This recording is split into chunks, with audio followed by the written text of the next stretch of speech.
Bonjour à tous, que Dieu vous bénisse. Je viens vous partager un enseignement concernant la seule, unique et indispensable condition pour entrer dans le royaume de Dieu, la nouvelle naissance. C'est la seule et unique condition du salut.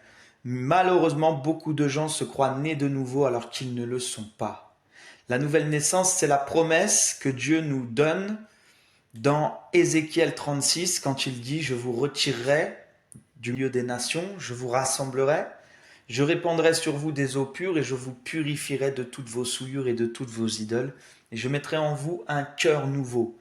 Je changerai vos cœurs de pierre en cœurs de chair, et je mettrai en vous un esprit nouveau. Je mettrai en vous mon esprit, dit l'Éternel, et je ferai que vous marchiez dans mes voies, et je vous ferai habiter dans la terre de la promesse. » Donc ici, c'est la promesse du salut, de la vie éternelle, qui s'obtient par la sanctification et par la nouvelle naissance.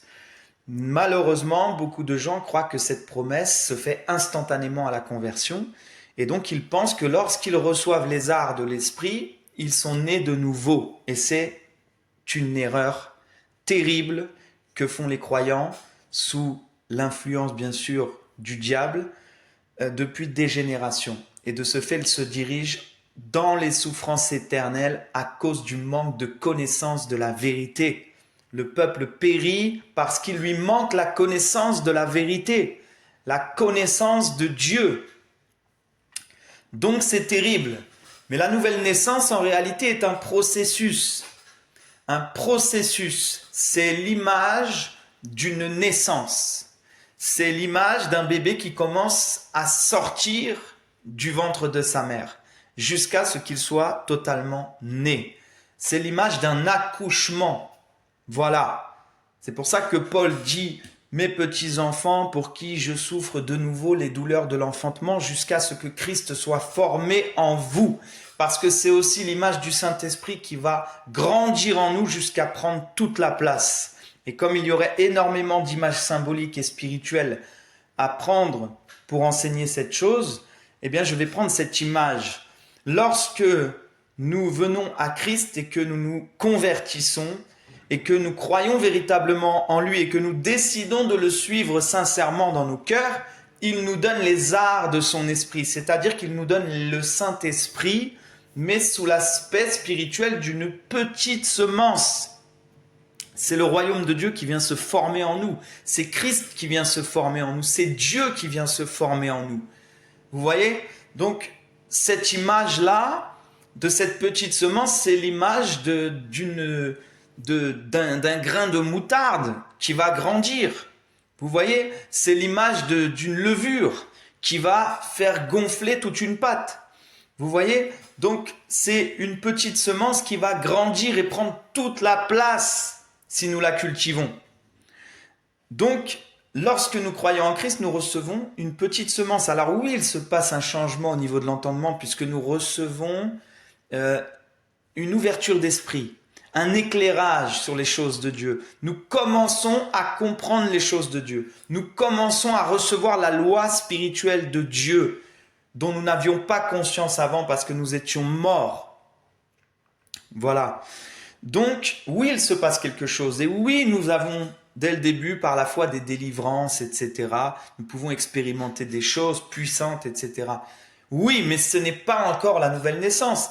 Ce n'est pas encore le fait d'être né de Dieu, le fait d'être né de nouveau, mais c'est le début du processus de la nouvelle naissance.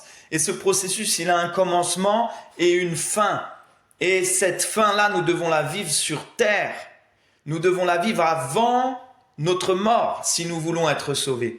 Jésus dit, je suis l'Aleph et le Tav, l'Alpha et l'Oméga, le commencement et la fin. Il est tout l'alphabet hébraïque et il est tout l'alphabet grec. Il est la première et la dernière lettre. Toute cette lettre-là, c'est la loi de Dieu. Et toute cette lettre-là, toute la loi de Dieu doit être accomplie en nous du commencement à la fin, du Aleph au Tav, si nous voulons être sauvés. S'il manque un seul trait de la lettre, un seul trait de la loi en nous, alors nous ne pourrons pas être sauvés parce que Jésus est venu pour accomplir sa loi en nous. Et c'est ça la promesse. Dieu dit, je mettrai ma loi dans leur cœur. Vous voyez? C'est ça que Dieu est venu accomplir en nous. C'est ça le processus de la nouvelle naissance. C'est que Dieu va mettre sa loi dans nos cœurs. Il va nous purifier. Il va nous transformer à son image. Il va faire de nous des paroles vivantes, des lettres vivantes. Vous voyez? Donc, si la loi de Dieu du Aleph au Tav n'est pas accomplie en nous, puisque toute cette loi-là, c'est la charité dans son accomplissement, si elle n'est pas accomplie en nous, nous ne pouvons pas être sauvés. Donc, pour naître de nouveau, nous devons aller jusqu'au Tav. Vous voyez, le Tav, c'est l'achèvement de la croix, c'est la mort. Voilà, nous devons être crucifiés avec Christ. Et donc, lorsque nous recevons les arts de l'esprit, nous recevons l'esprit sous l'aspect spirituel d'une petite semence et nous devons la nourrir. Nous devons nous sanctifier au pied du Seigneur et cette semence va croître. Et c'est Christ qui se forme en nous. Pour prendre une image simple, c'est Christ qui grandit en nous, qui se forme en nous. Et comme il n'y a pas de vide en nous, il n'y a que soit le vieil homme, soit le nouvel homme, c'est-à-dire Christ. Au fur et à mesure que ce nouvel homme, Christ, grandit en nous, le vieil homme diminue. Voilà. Mais si nous ne nourrissons pas ce nouvel homme, et que nous nourrissons le vieil homme, évidemment, ça va faire l'effet inverse. Et le but, c'est qu'il n'en reste qu'un des deux au final.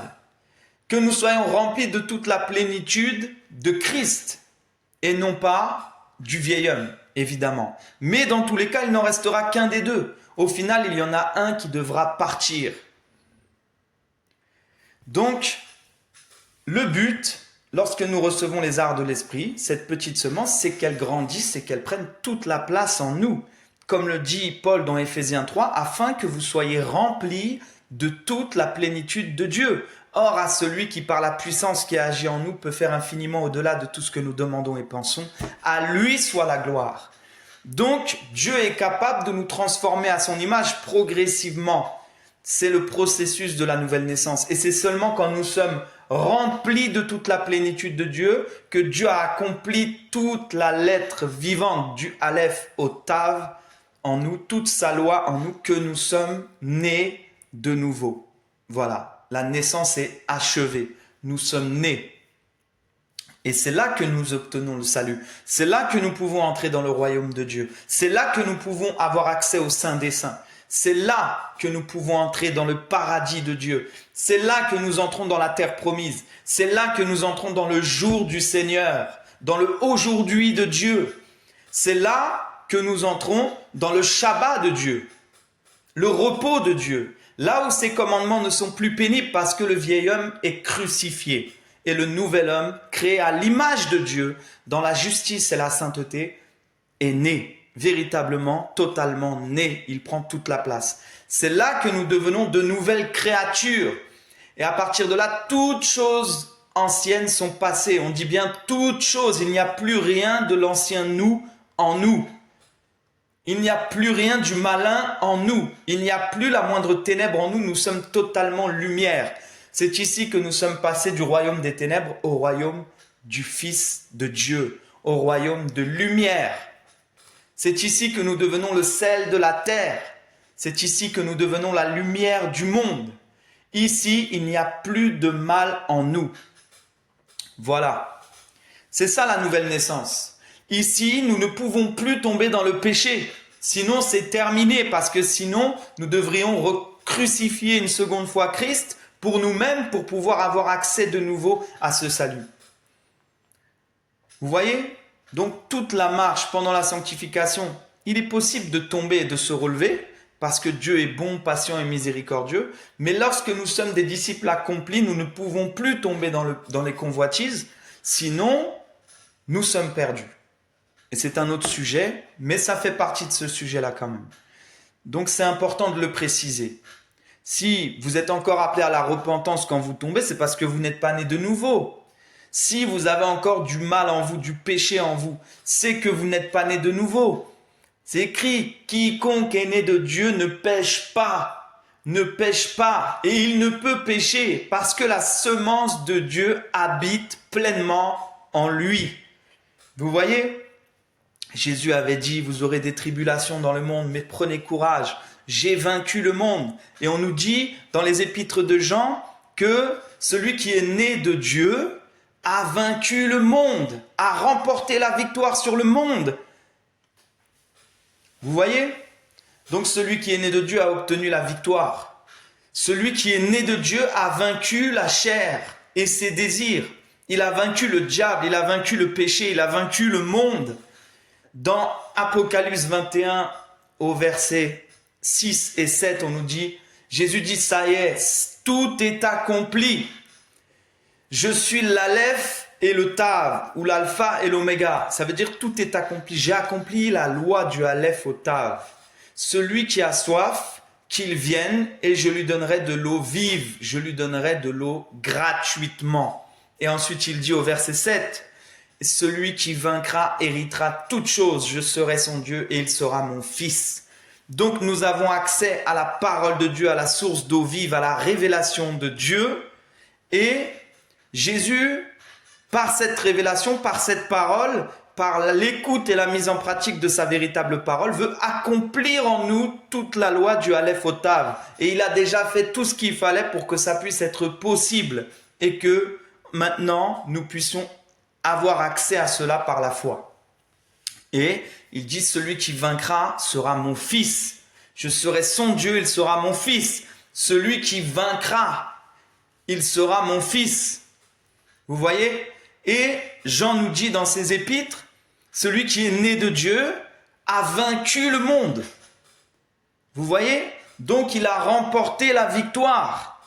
Donc c'est ça la victoire, c'est quand nous naissons de Dieu, nous avons remporté la victoire sur le monde. Nous avons vaincu la chair, le péché, le diable, le monde. Nous sommes maintenant de véritables enfants de Dieu. Il est écrit, celui qui est né de Dieu se garde lui-même et le malin ne le touche pas.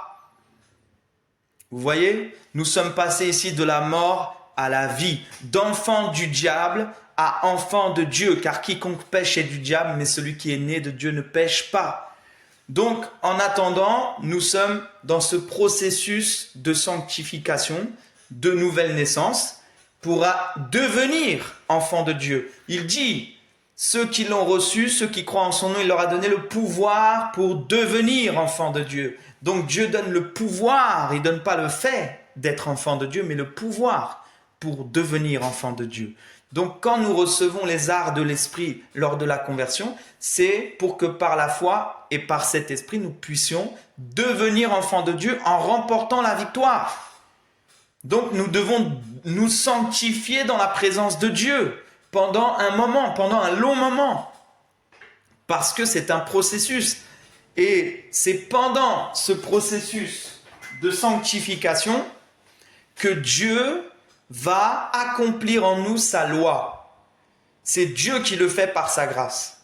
Si nous ne sommes pas dans la présence de Dieu, au pied du Seigneur, en train de nous dépouiller dans sa présence et de l'invoquer pour qu'il nous sanctifie, alors il ne peut pas accomplir sa loi en nous. C'est seulement de cette manière qu'il le fait. C'est à chaque fois que vous serez devant Dieu, dans la prière, en train d'invoquer son nom, ou en train d'écouter, de méditer sa parole, de louer, de prier, de faire toutes ces choses. C'est uniquement dans sa présence que Dieu nous transforme à son image. Tout ce que vous ferez en dehors de ça, ce sera inutile, ce sera du temps perdu et même du temps où vous allez régresser. Parce que si vous nourrissez le vieil homme au lieu de nourrir le nouvel homme, c'est le vieil homme qui va croître. Vous voyez? Et il y a des croyants qui depuis des années, même des décennies, ne font que jouer au yo-yo. Voilà. C'est le vieil homme qui grandit, le vieil homme qui diminue, le vieil homme qui grandit, le vieil homme qui diminue.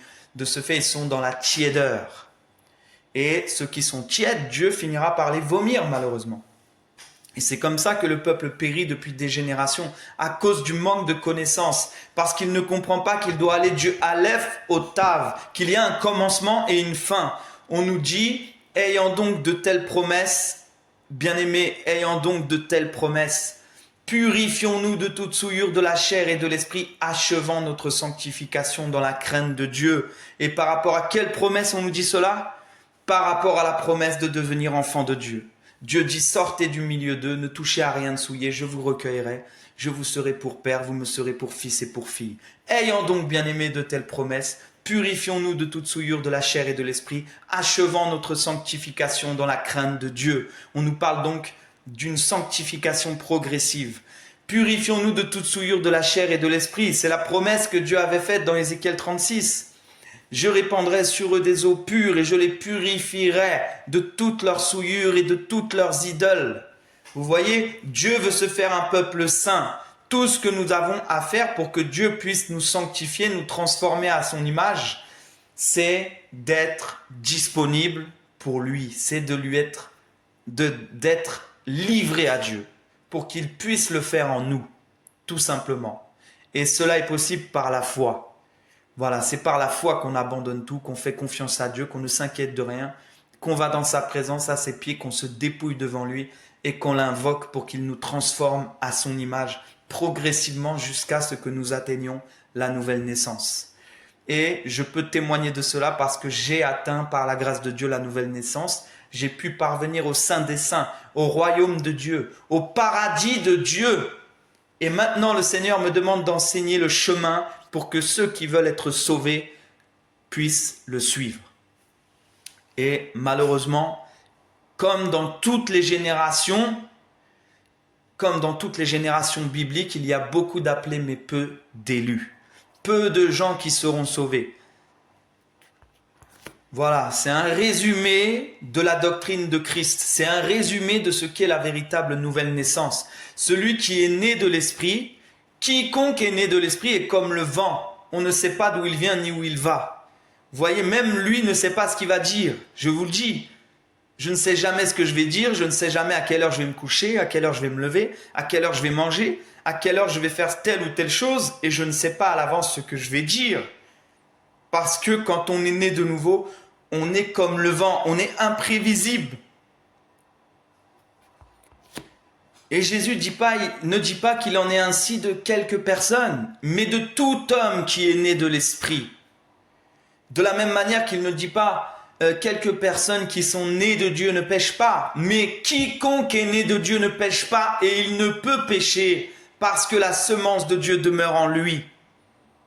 Celui qui est né de Dieu se garde lui-même. On nous dit même dans les promesses que Dieu avait faites quand il dit « je mettrai ma loi dans leur cœur », il dit « plus personne n'enseignera son prochain ».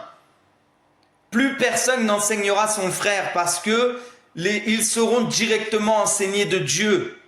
L'enseignement qu'on reçoit des pasteurs, des docteurs, des prophètes, tout ça, c'est pour le perfectionnement des saints jusqu'à ce que nous soyons tous parvenus à la stature d'homme fait, à la parfaite stature de Christ. Donc jusqu'à ce que nous soyons tous des disciples accomplis, jusqu'à ce que nous soyons tous des hommes faits, c'est-à-dire jusqu'à la nouvelle naissance. À partir de là, nous n'avons plus besoin d'être enseignés des autres parce que nous avons la loi de Christ qui est dans notre cœur. Nous savons discerner à la perfection le bien et le mal et nous n'avons pas besoin que quelqu'un nous dise ce qui est bien et ce qui est mal. On nous dit que celui qui est né de Dieu, l'amour de Dieu est pleinement accompli en lui. La charité est accomplie en lui. C'est normal parce que la charité, c'est la loi. Donc, la loi est accomplie en lui. La charité est accomplie en lui. Et il demeure dans la lumière. Il demeure dans la lumière et rien en lui ne peut le faire tomber. Ça veut dire que comme l'œil est la lampe du corps et que si l'œil est éclairé, tout le corps sera éclairé, celui qui est né de nouveau n'a qu'à regarder à l'intérieur de son être, où il n'y a que lumière. Quand il est entouré de ténèbres, il regarde à l'intérieur de son être pour pouvoir tenir. Parce que en lui, il n'y a rien qui pourra le faire tomber. Mais tant qu'il y a des ténèbres à l'intérieur de vous, vous devez regarder à la lumière. Donc vous ne devez pas rester à regarder seulement en vous-même comme quelqu'un qui serait né de nouveau, mais vous devez écouter la parole de Dieu qu'on vous enseigne de la part de Dieu. Parce que c'est ça la lumière qui va anéantir vos ténèbres, pourvu que vous la receviez. Malheureusement, le Seigneur dit, la lumière luit dans les ténèbres et les ténèbres ne l'ont pas reçue. Mais à tous ceux qui l'ont reçue, Il a donné le pouvoir de devenir enfant de Dieu. Donc, j'espère pour vous que vous faites partie de ceux qui reçoivent la lumière et qui vont pouvoir mettre en pratique la parole de Dieu pour pouvoir parvenir, si possible, si vous persévérez jusqu'à la fin, jusqu'à la nouvelle naissance et donc jusqu'au salut éternel. Que Dieu vous bénisse puissamment et que Dieu vous délivre de tous ces faux enseignements que les humains reçoivent depuis des générations. Que Dieu vous délivre.